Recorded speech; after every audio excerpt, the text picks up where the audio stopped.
Don't fear the future. Hi, I'm Dave Arnott, the Christian Economist. Where we get the patient to worry. In letter 15 of the Screwtape Letters, C.S. Lewis writes, "The past is of limited value, for they have some real knowledge of the past. It is far better to make them live in the future. It inflames hope and fear. Also, it is unknown to them, so that in making them think about it, we make them think of unrealities. The past is frozen, and the present is all lit up with eternal rays. Hence, the encouragement we have given to all those schemes of thought, such as creative evolution, scientific humanism, or communism, which fix men's affections on the future." Let me take a break from C.S. Lewis for some comment. We economists noticed that he mentioned communism is in the future. See, that's interesting. He wrote the Screwtape Letters in 1942. Communism was on the rise. Why does communism never work? It's because it does not fit Christian reality nor economic reality. See, as a Christian, I'm concerned with the means. As an economist, I'm concerned with the ends. Communism fails on both. As a means, it fails because it does not fit Christian reality. Because its slogan, "From each according to his ability, and to each according to his need," requires that the government take. There is no biblical command to take. And the phrase, "to each according to his need," that part fails because people are only given what they need in communism, so there's no extra to allow the individual to give. Think about it. How could a person keep her biblical command to give when she has no leftovers, as Anne Bradley calls them in her book, "Be Fruitful and Multiply"? And the economics never works as an outcome. Communist countries are always poorer than others. I described some of that effect in podcast 56, called "Thankful for Capitalism."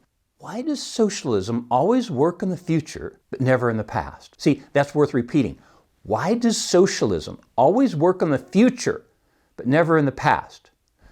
Back to the Screwtape Letters. Nearly all vices are rooted in the future. Gratitude looks to the past and love to the present. Fear, avarice, lust, and ambition look ahead. We want a man hag-ridden by the future, haunted by the visions of an imminent heaven or hell upon earth. We want a whole race perpetually in pursuit of the rainbow's end, never honest, nor kind, nor happy now, but always using as mere fuel wherewith to heap on the altar of the future every real gift which is offered. Past and present are secure. The future is where we can get the patient to worry.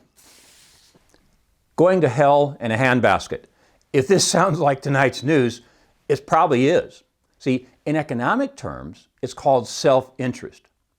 If they told you the economic truth, that life is better today than any day in history, you would turn off the news and go for a walk to enjoy the day. But they know that humans have a natural negativity bias. In a presentation I attended last week, the presenter called this anticipatory grief, a sense that more loss is still to come. He correctly stated that unfortunately, the media does not help us with this one, but they do help themselves. They know that if they can convince you the future is terrible, you will tune in to find out how terrible it's going to be. Guess what they're going to tell you in the next night's news? The world is going to hell in a handbasket will be followed by their second news story. "Oh, we're now predicting a shortage of handbaskets." And the next night, it'll be a shortage of workers to make the hand baskets. Isn't it delightful to be able to predict the news? See, the devil loves this stuff. C.S. Lewis was correct. God is in the past and the present. But if you're rational, you see that they are good. But the future is where the devil has his greatest advantage. If he can get you worried about the future, he is leading you, the patient, as Uncle Screwtape calls him, down the road to perdition. I once considered producing a ranking of news stories from 1 to 10 in terms of their potential effect on our lives. 1 would have the least effect and 10 the greatest. But the ranking would grow boring really quickly because almost all stories would be ranked 1 or 2.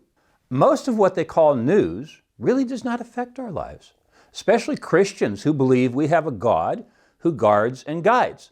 There's an interesting economic lesson in the supply and demand of the news. Here's a copy of today's Wall Street Journal. You'll notice that every line is filled with information. I call it information because his news is not supplied at the same rate it is demanded. Why is every line filled in this Wall Street Journal? Because Walmart and General Motors bought the ads. So much of this information is not really news at all.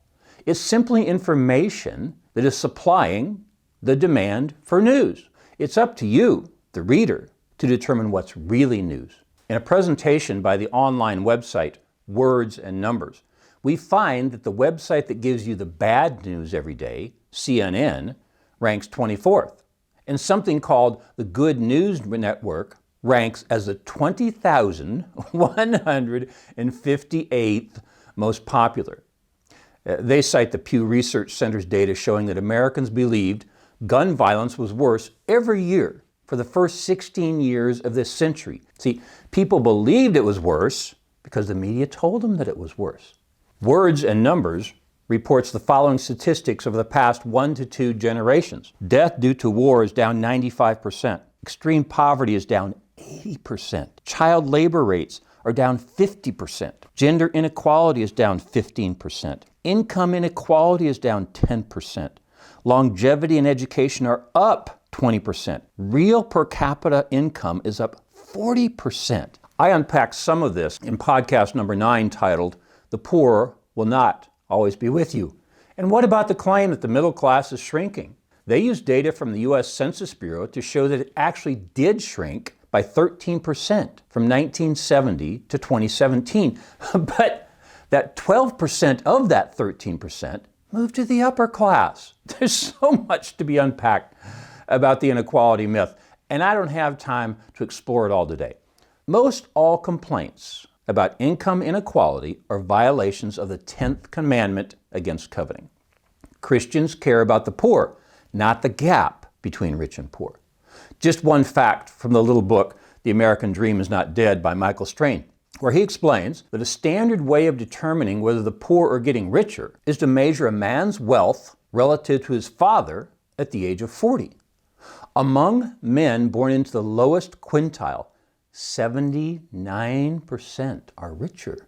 That's just astounding. Harvard economist and textbook author Gregory Mankiw served in the Bush administration. In a March 2019 interview, he was asked by Dallas Federal Reserve Bank President Robert Kaplan, "What's the biggest misunderstanding that politicians have about economists?" Mr. Mankiw's answer was, "Politicians ask us questions we can't answer. Those are predictions about the future. What will be the response to tax cuts, tariffs, etc.?" See, he was making the point that economics is dismal because politicians want us to predict the future, which is quite hard to do. We're better at predicting the past. Malthus was wrong. In Economics and the Christian Worldview, I wrote, "If God is dead, Malthus was right." He was wrong. Malthus was the economist who looked ahead in 1796 and predicted that the supply of food would remain constant while demand would increase because of increasing population. Of course, he was totally wrong. And every Malthusian since him has always been wrong.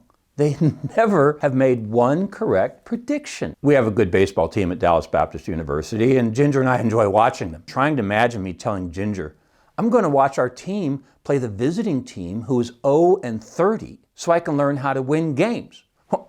What can you learn from someone who is always wrong? How not to do it, I guess. Here's a question I've been asking groups for years, and I still don't have an answer. Complete the following sentence. Life was better on Earth before we ran out of. As far as I know, there's no answer. We've never run out of anything. We might someday, but humans, made in God's image, the title of podcast 32, by the way, always use their creative nature to find a way to slow the use of one economic resource and switch to another. We use different resources to satisfy the same needs. As resources deplete, other resource supplies are used as substitutes. In his book, Wealth, Poverty, and Politics, Thomas Sowell writes, "The world's known reserves of petroleum at the end of the 20th century were more than 10 times what they were in the middle of that century, where there were dire warnings that we were running out. The known reserves of a natural resource depend on the cost of knowing." Life is better than any time in history. Angus Deaton won the 2015 Nobel Prize for Economics. His book is titled The Great Escape, and he explains how humans escaped poverty after thousands of years when life was short and brutish. The first line of the book reads, "Life is better now than almost any time in history." I leave out the almost and simply state that life is better now than any time in history because I'm an optimist. For our book, Biblical Economic Policy, I collated a list of over 30 economic facts from various sources that show that life really is better now than any time in history. Here are just a few. Famine has virtually gone extinct. Half of the world is now middle class or wealthier. Mortality rates for women and children have been halved just since 1990. Primary education has become near universal, almost worldwide. Natural resources are more abundant and affordable than any time in history. Energy, the master resource, is superabundant. My freshmen at Dallas Baptist University paid 25% less for gas on a cost-adjusted basis than I did as a freshman, and they get twice as many miles from the same gallon. Air and water are cleaner. There is no Malthusian nightmare of overpopulation. Angus Deaton is right. Life is better now than any time in history. And the Dave Arnott extension is, it's going to get better. But as humans, made in the image of God, as we continue to use our creativity to find new ways to supply demand, future economic growth has no limits because human creativity is unlimited. Fear God. Fear God, tell the truth, earn a profit, is the closing statement of each of my podcasts.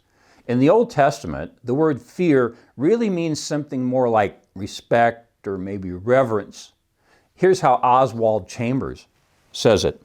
The remarkable thing about fearing God is that when you fear God, you fear nothing else. Whereas if you do not fear God, you fear everything else. Oswald Chambers is advising us to not fear the future. Jim Dennison explains why we should fear God. The first reason to fear God is that He is fearsome. He's the judge of the universe, according to Revelation 20, verses 11 to 15. A second reason to fear and revere God is that His words command us to do so. Psalms 2:1 reads, "Serve the Lord with fear and rejoice with trembling." A third reason, according to Dennison, to fear God is that it's good for us. As it says in 1 John 4:8, that explains how God wants what is best for us. Back to our book, Biblical Economic Policy, which I wrote with Sergei Seidamatov. He and I found 10 biblical commandments of economics. The first is, people should be free. In this context, we mean that people should be free of worry about the future. See, you've heard so often that people turn to religion during the end of life, when death is more certain. You almost never hear the opposite, do you? Why do you suppose that is?